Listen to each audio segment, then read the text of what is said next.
I'm very torn about today's video because I'm supposed to be talking about one of the subgenres of PC hardware that is my favorite, the high-end desktop PC, which has new CPUs launching for it this week from AMD's Threadripper lineup, the new 9000 series, which includes the 64-core 9980X, the 32-core 9970X, and the 24-core 9960X. These CPUs cost $5,000, $2,500, and $1,500 respectively, and I have found myself torn in three ways as I have been preparing for this video, so I'm going to address each one. First off, the sort of history of the high-end desktop space, where it started and where we are now. Second is just sort of the fundamental enthusiast glorying of setting up a high-end testbed like this, the hands-on experience of a server-grade CPU install, and then of course, benchmarks. I did run some tests on the 9980X. All three of these segments are timestamped in the description down below, so you can jump to whichever part of this video most interests you. So let's get started.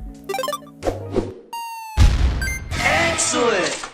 Today's video is brought to you by the Corsair Frame 4000D computer case, available in a variety of configurations thanks to the Frame modular case system. Customize your cooling with the InfiniRail fan mounting system, use removable panels to cover cables or mount fans to guide the Frame 4000D's high airflow pathways, or go for a clutter-free build thanks to reverse connector motherboard compatibility. There's also room for dual 360mm radiators and included GPU anti-sag support and easy IQ Link integration for RGB control and system monitoring. For more on the Corsair Frame 4000D, click the sponsor link in the video description.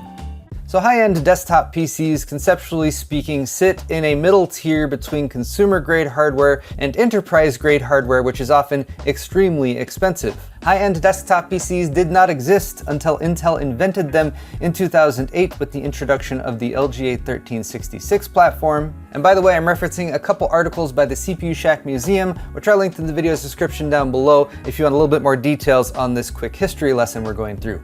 So back in 2008, Intel held a pretty dominant position in the consumer CPU market. So when they introduced LGA 1366, they were kind of competing with themselves and their mainstream LGA 775 platform at the time. The nice thing about LGA 1366 though is that while it was more expensive than the mainstream platforms of the time, it cost a lot less money to get yourself set up with a high-end desktop PC versus what it costs today. You had, for example, the quad-core Core i7-920 that launched in 2008 that had an original MSRP of about $284. This CPU typically sold at retail for about $300 to $320, and for a lot of OG high-end desktop PC fans, this was the gateway drug to that higher-end platform where you also had access to cool things like additional PCI Express lanes and triple-channel memory.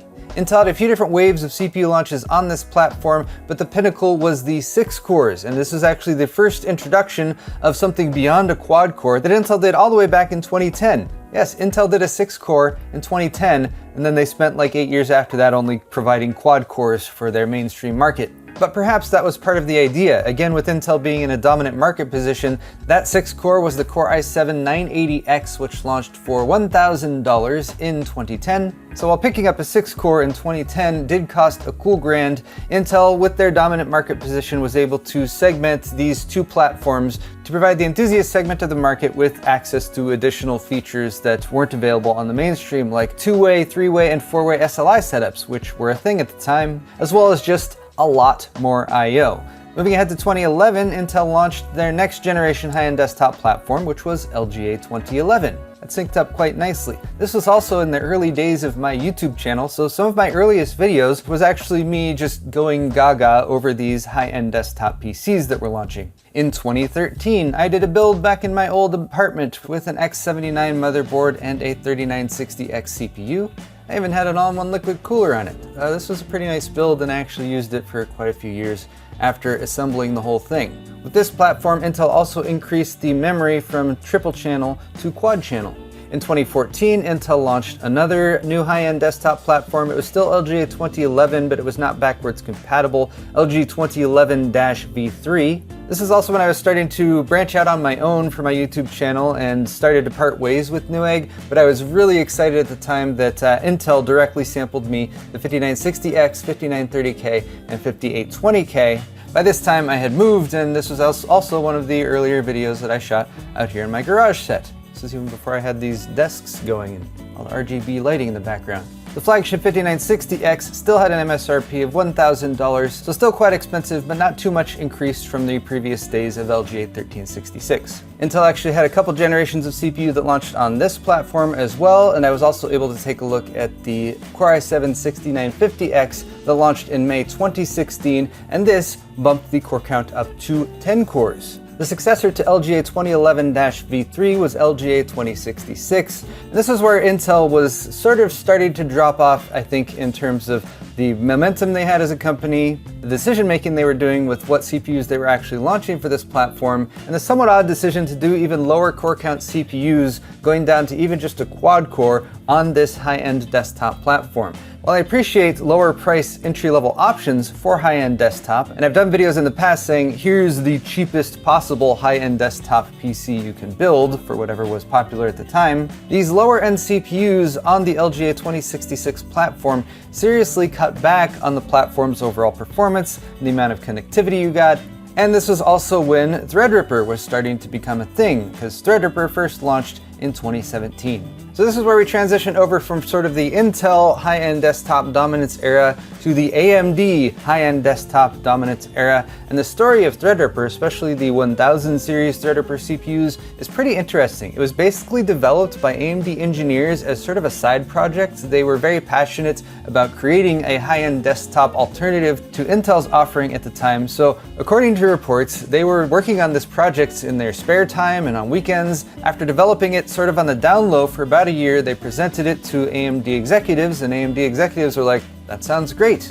So Threadripper kind of came out of nowhere in May, June of 2017. The initial launch was the 1000 series, which had socket TR4 motherboards. There was an 8-core offering for $550, a 12-core for $800, and a 16-core for $1,000. And interestingly enough, Intel's 16-core option at the time was the 7960X. And that one cost $1,700 versus $1,000 for the 1950X. So AMD really took advantage of how Intel was being not very consumer friendly with their pricing, especially in terms of price per core.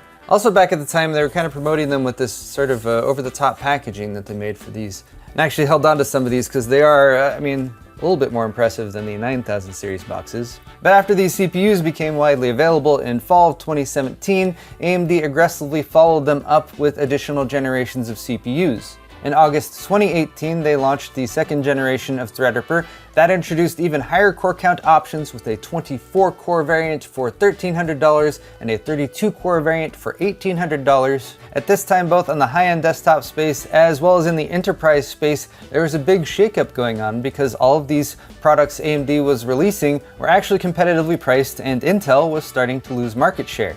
In November 2019, they launched 3rd Gen Threadripper, the 3000 series. This one had a new socket and a new series of motherboards, STRX4, and here is the first, I would say, blemish on the Threadripper legacy, which is that AMD had sort of made socket longevity one of the key focal points for their platforms, both on the mainstream as well as on the high-end desktop side, having at least a couple generations of CPUs there. But it was not so with the Threadripper 3000 series. Unfortunately, there was never a follow-up mainstream Threadripper 5000 series, so high-end desktop enthusiasts got a little miffed with AMD for essentially abandoning socket STRX4. And then it wasn't until several years later, in November 2023, that we had the next generation, or I would say the current generation of AMD high-end desktop CPUs and motherboards launch. And that is STR5, and that's what I've been working with today, and that's also what I worked with a couple years ago when Threadripper 7000 series launched, and I reviewed those CPUs. Now, the gripe I'm getting at with this initial segment is that the high-end desktop space went from being something that you could sort of claw your way up to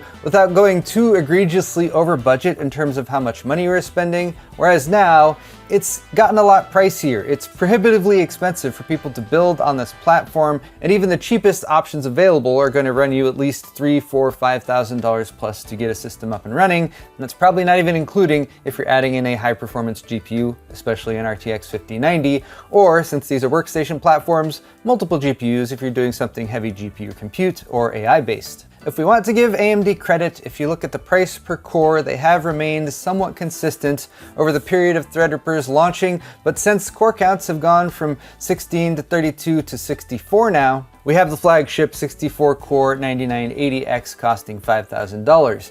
Now the 7980X a couple years ago also cost $5,000, so I suppose we should thank AMD to some degree for not increasing the prices. And if you didn't catch tech news lately, you should also bear in mind that there is the WX series, the Threadripper Pro 9000s that actually launched last week. Those go up to 96 cores with the flagship 9995 WX CPU, which costs a little bit less than $12,000 just for the processor. But to fully take advantage of those CPUs, you'll also want to pair them with a higher-end motherboard, an AMD WRX 90 motherboard. That's going to give you 8-channel memory support as well as the full complement of PCIe lanes, 148 total, 144 usable, and 128 of those are PCIe 5.0.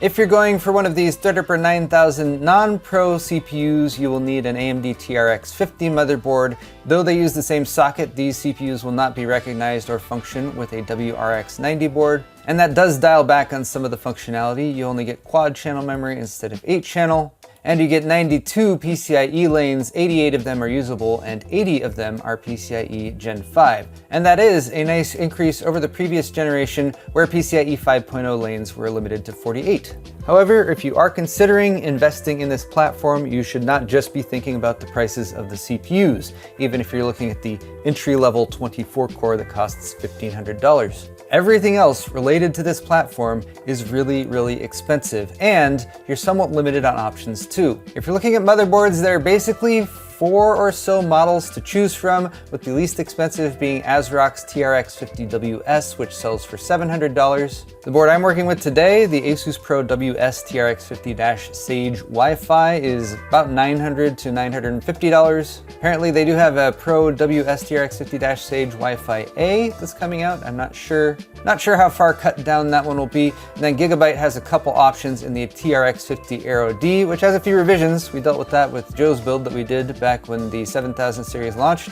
Or they have the TRX 50 AI Top. Those also cost close to, if not more than, $1,000. Then you need an RDIMM memory kit. And you're probably going to want to get a quad channel RDIMM memory kit. These can be found for in the $800-ish to $1,000 range, just looking for RDIMM kits on Newegg, and they're all above $1,000. Although that is for a pretty healthy amount of memory, for 32 gig sticks, DDR5 6400 mega transfers per second. But if you're looking at price per gigabyte, you're still paying a lot more than you would with a mainstream 32 gig or 64 gig kit. So that's the end of my brief walk through high-end desktop PC history from the Intel era to the current AMD era. Now I want to focus on the hardware itself, because I know a lot of you out there who might be watching this video are not actually going to be buying or investing in this platform. But as someone who really appreciates the assembly process of a PC itself, there are some very cool aspects to building a Threadripper system, so I wanted to walk you through that.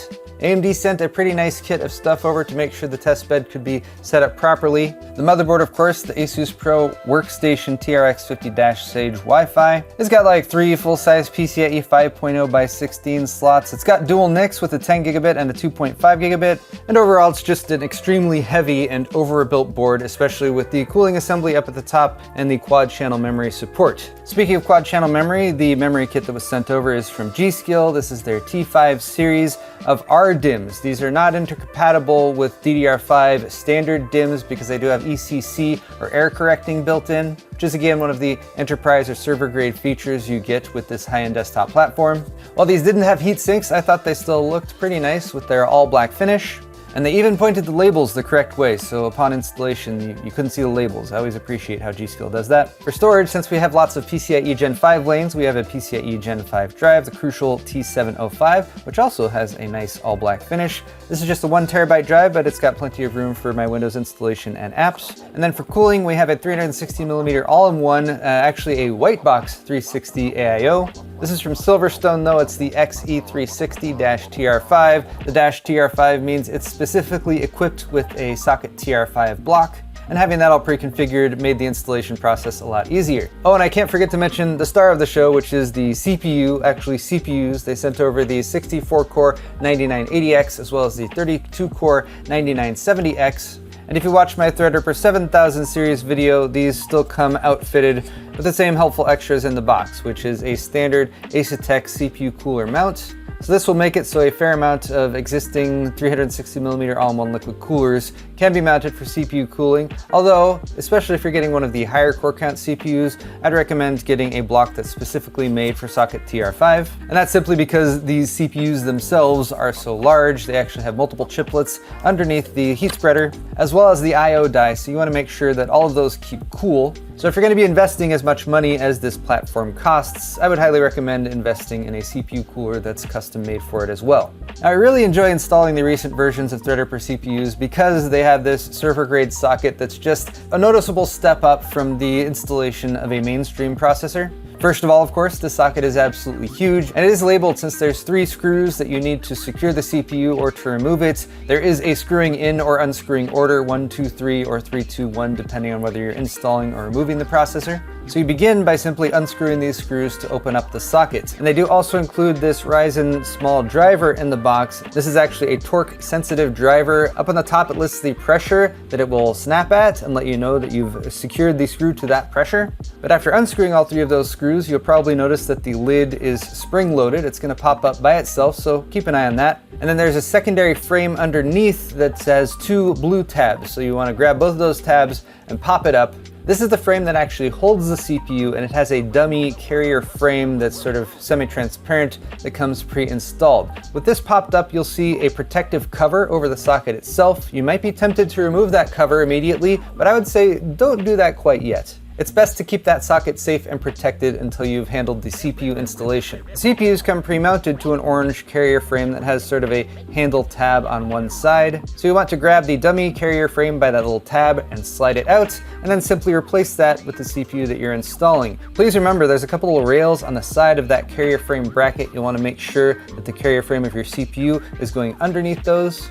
And then when it drops all the way down, there's 2 tabs at the bottom. Make sure that those are all the way seated in the frame as well. Once your CPU is installed to that bracket, you can hold it up, remove the protective cover from the CPU socket itself, and then you can lower the carrier frame down and it will snap back into place with those 2 blue tabs. Then you can drop that main cover back down and screw in the screws in the order as indicated on the socket using your little orange Threadripper screwdriver. I did still do the best practice of getting each screw threaded before I went ahead and secured it down all the way, but this is just making sure you're applying even pressure to that CPU and not putting too much pressure down on one side of the socket with all those delicate pins underneath. After that, I went ahead and installed the memory, installed my M.2 SSD, and then installed the all-in-one liquid cooler on top to get this completed test bed, which actually looks super serious and super nice. And in case you're wondering, I'm using a Corsair HX1500i power supply down on the bottom.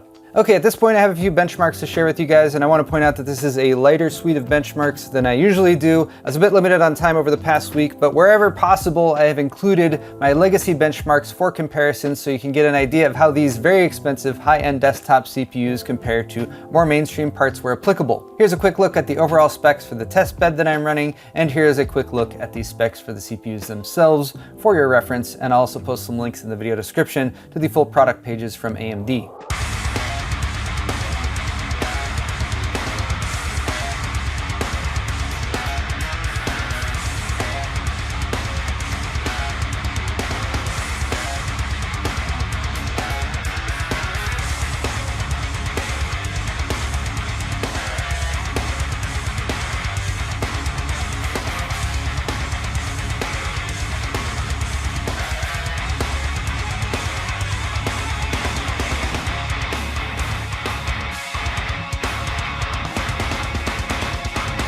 So those are the CPU specific benchmarks, the getting work done side of what CPUs can do. But a lot of people who are building a system that they're going to be using at home are looking for a crossover system that can maybe handle their work stuff, but you can also fire up some games on as well. The biggest competitor in terms of gaming performance to AMD's Threadripper 9000 series CPUs are AMD's non-Threadripper 9000 series CPUs, specifically the 9800X3D, which is an 8-core with 3D V-cache, and the 9950X3D, which is a 16-core, which has 3D V-cache on one of its 2 8-core CCDs. Neither of those CPUs can come close to competing with a 64-core in terms of raw CPU performance, but when it comes to games, the situation is a little bit different. At 4K, there is less pressure on the CPU to perform. Games are more GPU limited at a higher resolution. So while the 9800X3D did outperform the 9980X in those tests, it wasn't a huge difference. The real difference comes when you switch over to 1080. At that point, the GPU has a lot less pressure, it's able to spit out more frames, and the CPU then has to keep up. And there, the 9980X is simply lacking the 3D V-cache that gives the 9800X 3D the advantage. Remember, other than that, the Zen 5 cores that are powering the CPUs are pretty much the same. It's just the 9980X has a lot more of them. But having lots of CPU cores doesn't do you any good when you're playing a game that isn't going to use more than what a quad core or maybe a 6 core can provide. So let's finish off with some community feedback, because in my opinion, you should not be investing the amount of money that it costs to build a Threadripper 9000 system, or 7000 series system for that matter, if your primary use case is going to be gaming. If you're doing that, you should get a 9800X 3D, and even if you're doing gaming and some additional stuff like video editing, I would say a 9950X 3D is going to get you by just fine. That's a 16 core with 3D V-cache for better game performance, and it goes for around $700 rather than $1,500 to $5,000. But here's the question I posed to the community yesterday. What do you do to justify a PC this expensive? Maybe you just have lots of money. You're an independently wealthy person and you just want the best. That's an okay reason. But my question was, with the cost of these Threadripper CPUs, a $700 to $1,000 motherboard, $400 to $1,000 for an RDIMM kit, and you know, the GPU, the power supply, the SSDs, all that stuff can add up quite a bit. You're probably going to be looking at a $10,000 investment or so for hardware that's going to sort of fit the bill and go along with the rest of this components. So yeah, ridiculously expensive for a gaming PC or even a gaming and some light work PC, but is anyone out there doing stuff with a Threadripper 7000 or 9000 series system that's making this an investment, that's giving some ROI, dare I say? I'm slipping back into corporate speech versus just like, hey, I spent the money and now I have a high-end computer. First off, for the poll, looks like a fair amount of people on AM4 and AM5 right now. Got about 19% with the Intel answer. And then less than 10%, 5% for Threadripper 7 and 9000, 4% for prior generations of Threadripper. So the enthusiasts are out there. They're just, you know, it's about maybe a tenth of the community, at least per this poll. Some users use a simple flowchart to figure out what they can or cannot buy. Step 3 is important. Never skip step 3. Rom4N Legions has a hobby of chess engine programming for a few years. Generating training data from self-play was taking weeks on a 20-thread i9. Threadripper lets me run 128 concurrent games generating data. I can load entire data files into RAM for quick manipulation. I can get done in a day what took me weeks before. A $10,000 setup is a lot, but it's a lot cheaper than many other hobbies. I love this answer because it's unique, it's showing an actual use case, and we're getting a little bit of an A/B comparison. What was the solution before versus what the solution is now? Oh, Roman Legions, yeah, I get it now. Roman Legions, thank you for that submission, that was super cool. Here's another super interesting and fairly lengthy answer from Mekolote, so I'm not going to read the whole thing, but I will post the link to this poll in the description down below if you guys want to go and read any of these. The workloads being discussed are CPU-intensive ANSYS, CFD or computational fluid dynamics, FEM or finite element analysis simulations. So yeah, anyone doing work like this who has a system that needs to just sit and render for a while, if you're looking at render times that might take 8 to 12 hours, multiple days, cutting that down to being a few hours that lets you finish the render, finish the simulation, gather that data and move on to the next step in your task, that's a huge benefit as well. Visual Basic 6 got a TRX 40 board, 3960X and the 3090 for use with Unity and Unreal Engine 4. I don't know what work AX8VR is doing, but similar response. The less time spent rendering, the more time saved, and the more quickly you can get back to getting work done. And I like the addition that, you know, the fact that you can also fire up games on it might not be ideal or optimal if you're comparing it to like a 9800X 3D, but still totally functional for that. I'm sure Benjamin Lynch 9958 is not the only person who's considering loading up a system like this with GPUs for personal AI research, although then you got to consider the cost of the GPUs too. I like David S.J.'s response as well. Semi-pro, music mixing and mastering, just fine on the AM5 platform, but if I were doing serious work for major label releases or doing a lot of recording involving software instruments and high track count sessions, having that much horsepower would justify the price. And GPU Hog 6208 VMs, virtual machines, of course. A lot of people who just run one system consider it to be one computer, but with virtual machines you can set up one system to pretend like it's multiple computers to further distribute the resources available, and there's a lot of different use cases for that as well. Virtual machines in general is a very high-level topic that has a lot of more specifics below that I won't even attempt to get into because I'm not familiar enough with it. And here's one more from Flux Apex. Being an engineering consultant justifies a system like this. You can offload CFD simulations and rendering onto a high core count workstation while doing other lighter design work on a cheaper workstation. When you bid fixed price contracts that get a certain dollar amount per hour, a workstation that's 20% faster pays for itself stupid quickly, even if it costs $10,000 or more to build. Okay, I got close to 200 responses to this question, so I want to say a huge thank you to everyone who responded. I'm sorry for those of you who I wasn't able to highlight, but again, I'll post that down in the comment section below because that is the conclusion that I am coming to for this sort of light review. If you take anything away from this, it's that the high-end desktop is a drool-worthy platform, but it is again so expensive at this point that unless you're doing something like these people are doing to make some money back from the system that you've invested so much money in, or if you're just one of those lucky super wealthy people, I guess, you probably should not be investing in Threadripper 9000 series. There are lots of other options. They're a lot less expensive. Basically the 9800X3D, the 9950X3D that will get you more performance out of your chosen GPU if you're doing a lot of gaming and less work. If you're doing a lot of work, especially if you're doing work that you get paid for, especially if a Threadripper 9000 series makes you able to do that work faster and make more money, well then I hope this video has given you a better idea of the performance you can get out of the 9980X processor. And since this is embargo lift day, I'm going to gather a few other well-done Threadripper reviews that probably did further testing than I did, and I will link those down in the description for further reading, because if you're about to drop 10 grand on a system, you probably want to do a fair amount of investigation first, and I doubt these processors are going to just be selling out anytime soon. But again, links to hardware, stuff I use, and everything is down in the video's description below. Thank you guys so much for watching this video, and hit the thumbs up button if you did enjoy it. And you can also check out my store at paulshardware.net if you'd like to buy yourself some high quality merchandise to help support my channel and get yourself some high quality merch, shirts, mugs, pint glasses, and more. Thank you once again for watching, and we'll see you all in the next video.